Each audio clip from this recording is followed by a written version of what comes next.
वहीं RG Kar medical college की principal सुहता पाल को हटाया गया है, जहां इसके अलावा एमएसवीपी बुलबुल मुखर्जी, चेस्ट मेडिसिन प्रमुख अरुणाब दत्ता चौधरी और सहायक सुपर सुचरिता सरकार को उनके पदों से हटा दिया गया है।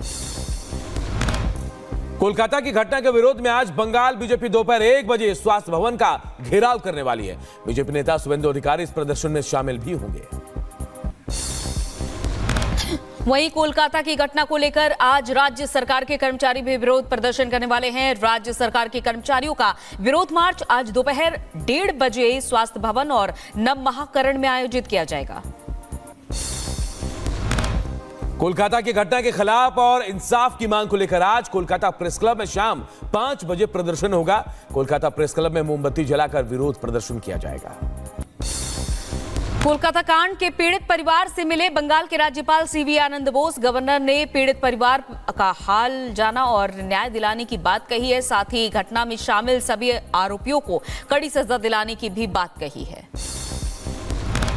कोलकाता के आरजीकर मेडिकल कॉलेज की सुरक्षा सीआईएसएफ को सौंप दी गई है। सुप्रीम कोर्ट के आदेश के बाद आरजीकर मेडिकल कॉलेज की सुरक्षा सीआईएसएफ ने अपने हाथों में ली है। सीआईएसएफ के अधिकारी बुधवार को अस्पताल पहुंचे और सुरक्षा व्यवस्था का जायजा लिया।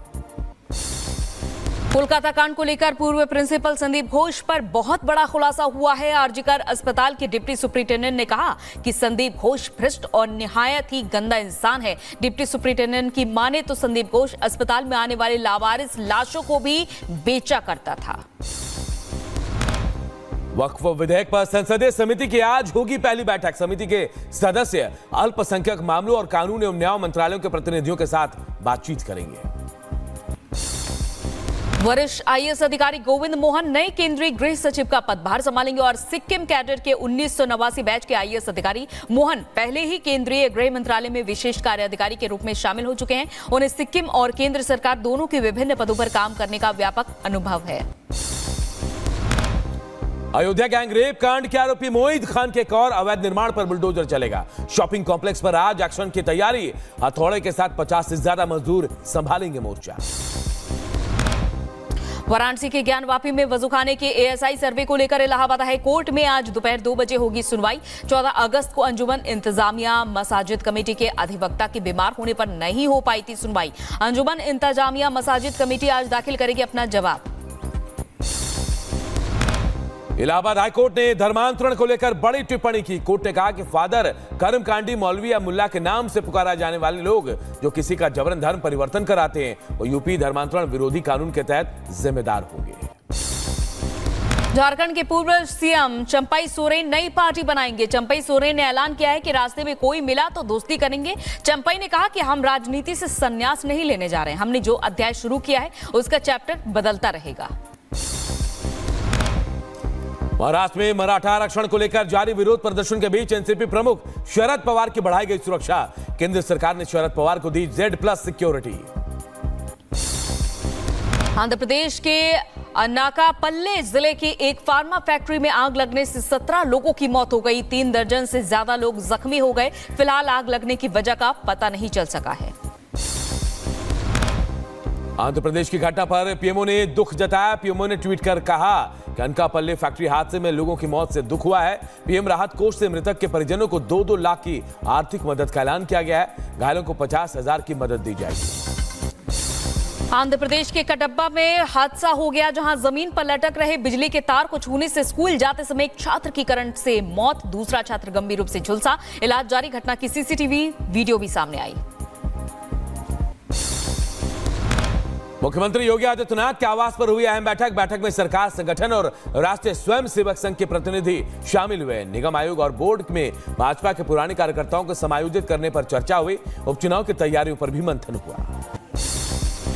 असम की हिमंता कैबिनेट में मुस्लिम विवाह पंजीकरण विधेयक को मंजूरी। ने कहा कि पंजीकरण अब काजी नहीं, सरकार करेगी। बाल विवाह के पंजीकरण को माना जाएगा अवैध।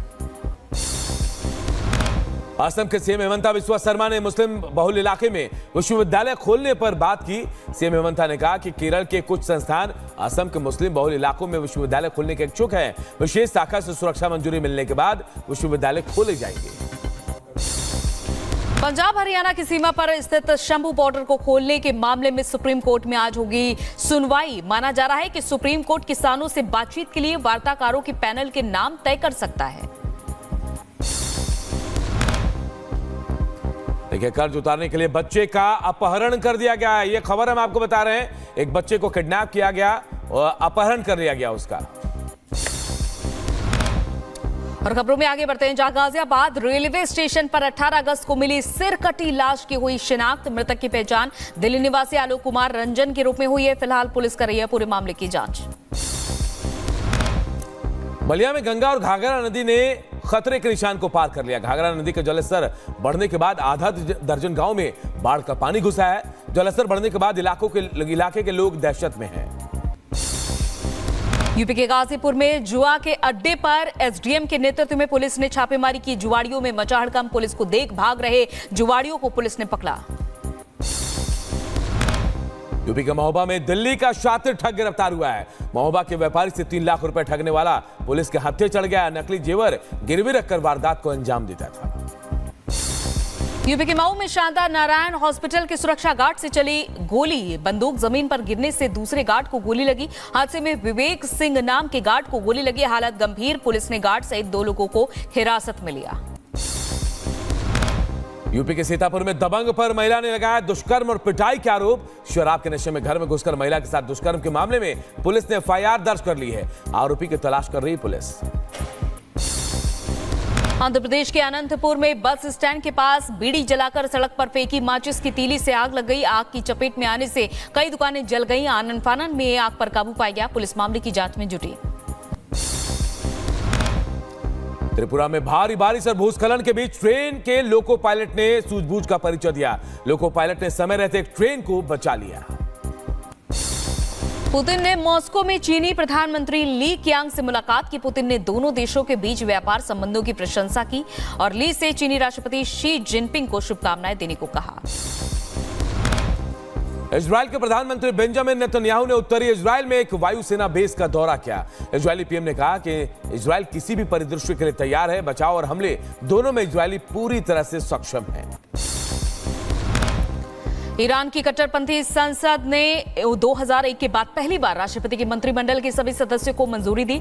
2 दशकों से अधिक समय में पहली बार कोई नेता अपने सभी अधिकारियों को मंत्रिमंडल से पारित करवाने में सफल रहा।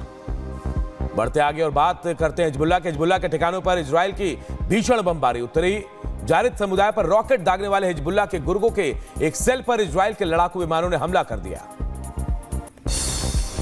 यूक्रेनी राष्ट्रपति जेलेंस्की का बड़ा दावा। जेलेंस्की ने कहा कि कुर्स्क क्षेत्र में रूस की सेना के साथ जंग जारी है। दावा किया गया है कि 6 अगस्त को यूक्रेनी सेना ने इस क्षेत्र में तेजी से प्रवेश किया, गांवों पर कब्जा कर लिया, सैकड़ों लोगों को बंदी बनाया गया। यूएन के प्रवक्ता स्टीफन दुजारिक ने कहा कि उत्तरी शान मांडले क्षेत्र और म्यांमार के राखीन राज्य में बिगड़ती स्थिति लोगों के विस्थापन को बढ़ावा दे रही है।